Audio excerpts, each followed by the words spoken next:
भारत छोड़ो यात्रा की पहली वर्षगांठ पर कांग्रेसियों ने जिलाध्यक्ष प्रवीण चंद्र पांडे के नेतृत्व में खलीलाबाद बाईपास से लेकर पार्टी कार्यालय तक निकाला पदयात्रा। आपको बता दें कि संत कबीर नगर जिले में कांग्रेस कमेटी के द्वारा भारत जोड़ो यात्रा की पहली वर्षगांठ पर कांग्रेसियों ने प्रदेश उपाध्यक्ष विश्वविजय सिंह, जिला प्रभारी संतोष कटाई व प्रदेश सचिव परवेज खान की मौजूदगी में भारत जोड़ो सम्मेलन व पद यात्रा के तहत बैठक किया और आगामी 2024 में होने वाले लोकसभा चुनाव को फतह करने के लिए कांग्रेसियों ने रणनीति बनाया।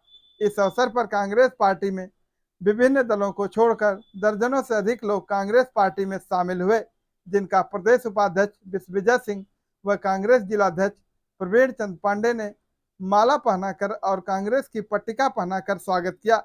मुख्य रूप से पूर्व जिला पंचायत सदस्य सैयद तारिक हुसैन, रामदयाल, मोहम्मद अजीम, एजाज सुल्तान, बाबू राम सहित दर्जनों से अधिक लोग पार्टी में शामिल हुए। इनके शामिल होने से पार्टी में और मजबूती मिलेगी। कांग्रेस जनों की माने तो इन लोगों को पार्टी में शामिल होने के बाद कांग्रेस पार्टी और मजबूत होगी। कांग्रेसियों ने खलीलाबाद बाईपास पर अंबेडकर के चित्र पर माल्यार्पण कर कांग्रेसियों ने पद यात्रा प्रारंभ की। यह पद यात्रा खलीलाबाद बाईपास से लेकर पार्टी कार्यालय तक निकाली गई।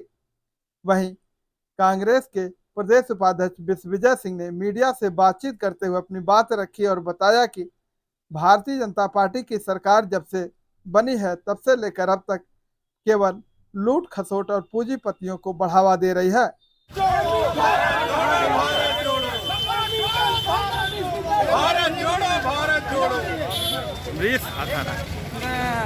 पीछे लगेगा काजली का कराने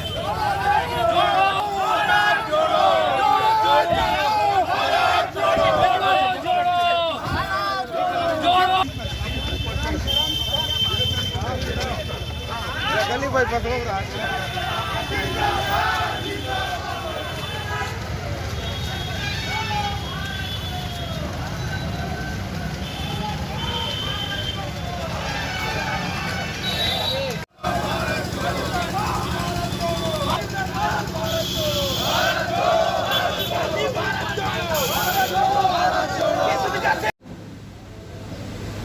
उस लेख में उन्होंने ये लिखा कि मैं 8 से 10 किलोमीटर दौड़ रोज लगाता था। हमारे नेता, बड़े सौभाग्य की बात है कि हम लोग ऐसे ही नेता हैं जो 10-10 किलोमीटर दौड़ लगा लेते हैं। नौजवानों पर फख्र करेंगे। वो लिखे थे कि मैं 8 से 10 किलोमीटर रोज दौड़ लगाता था।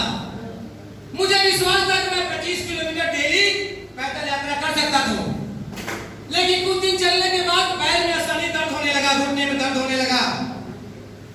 मुझे लगा कि मैं यात्रा पूरा नहीं कर पाऊंगा। ये कहा कि मुझे लगा कि इस दर्द के कारण मैं यात्रा पूरा नहीं कर पाऊंगा, लेकिन मैं जब 140 करोड़ लोगों की मुझे मेरे आंख के सामने उनके दुख दर्द दिखाई पड़ते थे, लेकिन पता नहीं कैसे मेरे अंदर वो साहस आया, वो दुख दर्द भी मेरा दर्द घुटने का चला गया और मैं यात्रा को उड़ गया। तो हम लोगों को खुश होना चाहिए कि हम लोग के नेता एक कुशल खिलाड़ी है, एक नौजवान है, एक नौजवानों के मार्गदर्शक हो सकते हैं। साथियों, पूर्व जिला सचिव, मौजूदा बीडीसी, कई प्रधान आज प्रवीण पांडे जी के नेतृत्व में राहुल गांधी जी की नीतियों से प्रेरित होकर के आज कांग्रेस पार्टी की संस्था ग्रहण कर रहे हैं। मैं उन सब का भी दिल की गहराइयों से स्वागत और अभिनंदन करता हूं। सबसे पहले मुझे एक बात ये बता दीजिए कि इस कार्यक्रम के बाद एक पदयात्रा रखी गई है। वो पदयात्रा जिसके लिए मुख्य रूप से एक कार्यक्रम है जो कि मेहदावल बाईपास से शुरू होगी और कार्यालय में जाकर के समाप्त होगी। कौन कौन लोग उस कार्यक्रम को बीच में छोड़ के भाग जाएंगे? विनती है कि आप लोग उस कार्यक्रम में जरूर शामिल होइएगा। मैं थोड़ा सा और करेक्शन कर दूं अपने भाइयों से कि आइंदा वो पता जाता रहता है, इसकी कोई विशेष बहुत ज्यादा उसका महत्व समय तक रहता है। मेन चीज ये है कि आज हम लोग यहाँ क्यों इकट्ठा हुए हैं। अभी नजीर भाई ये कह रहे थे कि गांव के गांव लोग जोड़ने के लिए तैयार हैं। यकीन मानिए हम सबका उसमें कोई योगदान नहीं है। आज जो लोग कांग्रेस पार्टी को ज्वाइन करना चाहते हैं, इस प्रांगण में, इस हॉल में बैठा हुआ किसी नेता को उसमें कोई रोल उसका नहीं है। वो सिर्फ राहुल गांधी जी की मेहनत और उनको देख करके, उनसे प्रेरित होकर के लोग कांग्रेस पार्टी को जोड़ना चाहते हैं। ज्यादा जनसंख्या हमारे यहाँ सम्मान जाने का भव्य जनसंख्या में हम लोग आए हैं और उसी जोश के स्वरूप के साथ हम लोग पदयात्रा करेंगे। और सबसे बड़ी बात ये मैं कहना चाहता हूँ, तो पदयात्रा के साथ साथ कुछ अंश इसमें महंगाई और बेरोजगारी में कहना चाह रहा हूँ।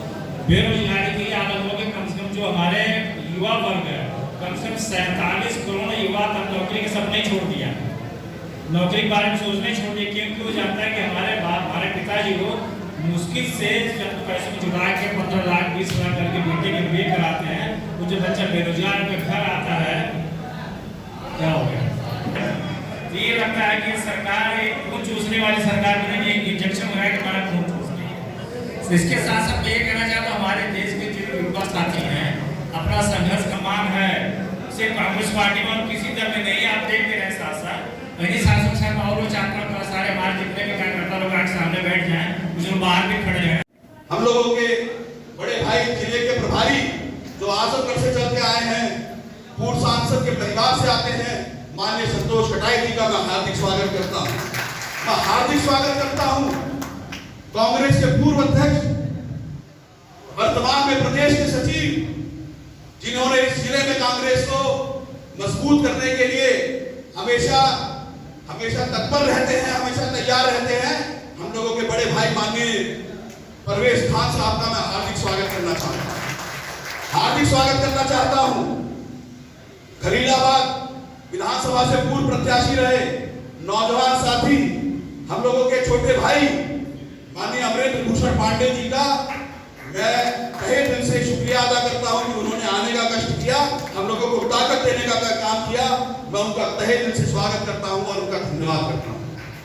जोड़ो यात्रा की पहली वर्षगांठ है और भारत जोड़ो यात्रा ने उत्तर प्रदेश ही नहीं, पूरे देश में कांग्रेस जनों को कितनी ऊर्जा देने का काम किया है, कितना ताकत देने का काम किया है।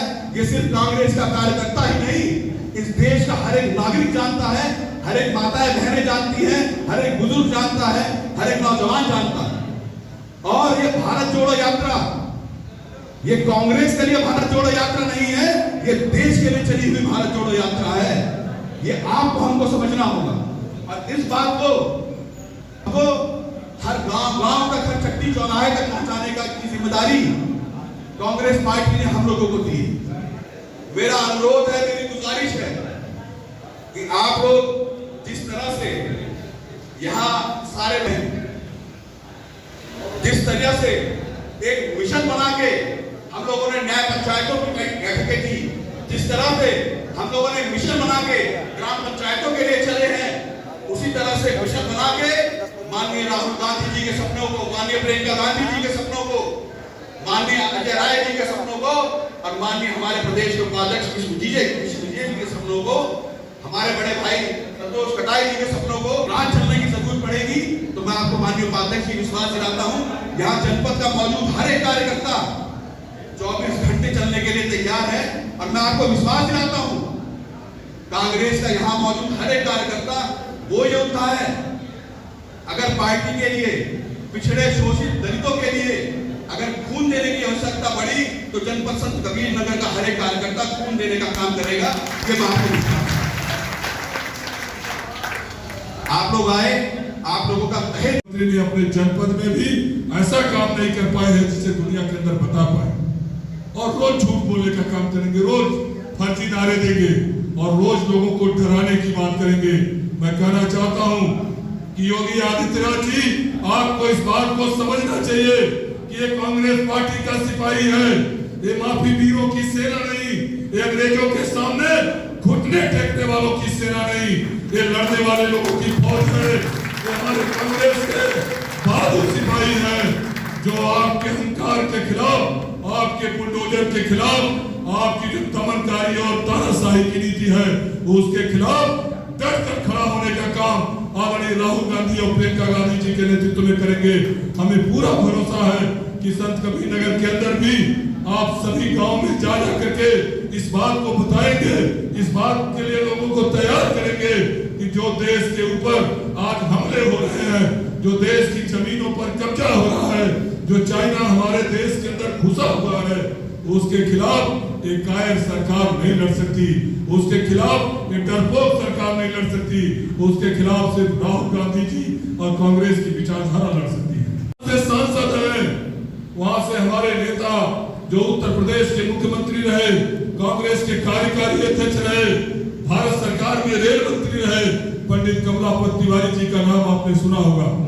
एक भी काम, मैं तो खुली चुनौती भारतीय जनता पार्टी के लोगों को देना चाहता हूं कि अगर एक भी 1/4 तो छोड़िए, उनके काम का एक हिस्सा भी बनारस, चंदौली और मिर्जापुर में अगर नरेंद्र मोदी जी कर पाए हो तो कांग्रेस पार्टी अपने अभियान को नहीं चलाएगी। जो भी विकास का काम है कांग्रेस पार्टी ने किया था। अभी मुख्यमंत्री जी गोरखपुर में रहते हैं, गोरखपुर को नगर निगम किसने बनाया? कांग्रेस पार्टी ने बनाया। गोरखपुर को विकास प्राधिकरण किसने दिया? कांग्रेस पार्टी ने दिया। गीडा किसने दिया? कांग्रेस पार्टी ने दिया। उस गोरखपुर के अंदर मेडिकल कॉलेज किसने दिया? कांग्रेस पार्टी ने दिया। रामगढ़ ताल को राष्ट्रीय खेल संरक्षण योजना में किसने दिया? कांग्रेस पार्टी ने दिया। के अंदर नौजवानों के रोजगार के सवाल को, इस देश के जो गरीब पीड़ित वंचित समाज के अधिकार की सवाल को लेकर के, संविधान पर जो खतरे हैं उसको लेकर के हमारे नेता आदरणीय राहुल गांधी जी ने, जो इस देश में दमन की राजनीति चल रही है उसके खिलाफ, और सब कुछ जो आम आदमी की सुनने की बात सरकारें सुनना बंद कर दी हैं उसके खिलाफ आदरणीय राहुल गांधी जी ने पिछले 7 सितंबर से उन्होंने भारत जोड़ो यात्रा शुरू की थी। आज उसी की बरसी है, उसकी वर्षगांठ है, प्रथम वर्षगांठ है। संत कबीर नगर जिला कांग्रेस कमेटी के नेतृत्व में आज ये यात्रा यहाँ पर निकली है। हम सब लोग जो इस देश के अंदर बेरोजगारी है, महंगाई है, जो सरकार रोज झूठ बोलती है नौजवानों के रोजगार के सवाल पर, किसानों को की जो बदहाली है उसके सवाल पर जो सरकार झूठ बोलती है, अपने पूंजीपति मित्रों को जो सरकार रोज फायदा पहुंचाने का काम करती है, जब इस देश का गरीब किसान बदहाल है, तो ऐसी परिस्थिति में देश जो राहुल गांधी जी के साथ खड़ा है, राहुल गांधी जी ने जो भारत जोड़ने की यात्रा जो अनवरत उनकी जारी है पिछले 7 सितंबर से, आज उसके समर्थन में संत कबीर नगर जिला कांग्रेस कमेटी के नेतृत्व में हम सब ने भारत जोड़ो यात्रा यहाँ पर किया है, इस भरोसे के साथ कि इस अहंकारी सरकार को 2024 के अंदर जो नफरत की राजनीति करती है, जो इस देश को विभाजन की दिशा में ले जाने का प्रयास संघ की विचारधारा और भारतीय जनता पार्टी के लोग करते हैं, उसके खिलाफ राहुल गांधी जी को ताकत देने का काम जिस प्रकार से देश की जनता कर रही है, उसी प्रकार से जिला कांग्रेस कमेटी के नेतृत्व में संत कबीर नगर के लोग भी देने का काम करेंगे। सरकार इंडिया को खत्म करना चाहती है? देखिए, इस सरकार की मंशा काम करने की नहीं है। मुख्यमंत्री रोज झूठ बोलते हैं, प्रधानमंत्री रोज झूठ बोलते हैं। डबल इंजन की सरकार ने वायदा किया था कि हम उत्तर प्रदेश के नौजवानों को रोजगार देंगे, हम गन्ना किसानों के बकाये भुगतान को करेंगे। लेकिन उत्तर प्रदेश की तो बात छोड़िए, अकेले गोरखपुर बस्ती मंडल में लगभग 300 करोड़ गन्ना किसानों का बकाया भुगतान है। उत्तर प्रदेश के अंदर रोज परीक्षाएं होती हैं, स्थगित होती हैं, लगभग 40 लाख से ज्यादा नौजवान आवेदन कर रखा है। और जब इंडिया, इस सरकार की सोच ही खराब है। मैं कहना चाहता हूं कि आपने मेक इन इंडिया शुरू किया, आपने डिजिटल इंडिया की बात कही, और निश्चित रूप से डरे हुए लोग हैं जो राहुल गांधी जी के नेतृत्व में, जो देश की सभी विपक्षी पार्टियां देश के एक झंडे के नीचे, इंडिया के नीचे जो आई हैं, इससे डरे हुए हैं। और हमें लगता है कि बौखलाई सरकार रोज एक नया फैसला लेती है जो जनता के हित में नहीं होती है, जो जनता के खिलाफ होती है। हम लोग का ये कहना है कि प्रधानमंत्री जी, आप नौजवानों को रोजगार कब देंगे? आप मुख्यमंत्री जी, किसानों का गन्ना का जो बकाया भुगतान है उसको कब करेंगे? आपने चीनी मिलों को चलाने की बात कही थी, संत कबीर नगर की जो चीनी मिल है चलाने की बात तो छोड़िए, गोरखपुर के एक प्रॉपर्टी डीलर को मुख्यमंत्री ने संत कबीर नगर की चीनी मिल को की जमीन को बेच देने का काम किया। और जो संजय कताई मिल थी, ये सब सवाल है जो कांग्रेस पार्टी की सरकार में हुआ था। निश्चित रूप से ये सरकार इंडिया गठबंधन से डरी हुई है, और हमें पूरा भरोसा है कि इस देश की जनता राहुल गांधी जी के साथ है, उनकी भारत जोड़ो यात्रा के साथ है, इंडिया गठबंधन के साथ है। हम इनकी अहंकारी दमनकारी सरकार को 2024 में उखाड़ देखेंगे।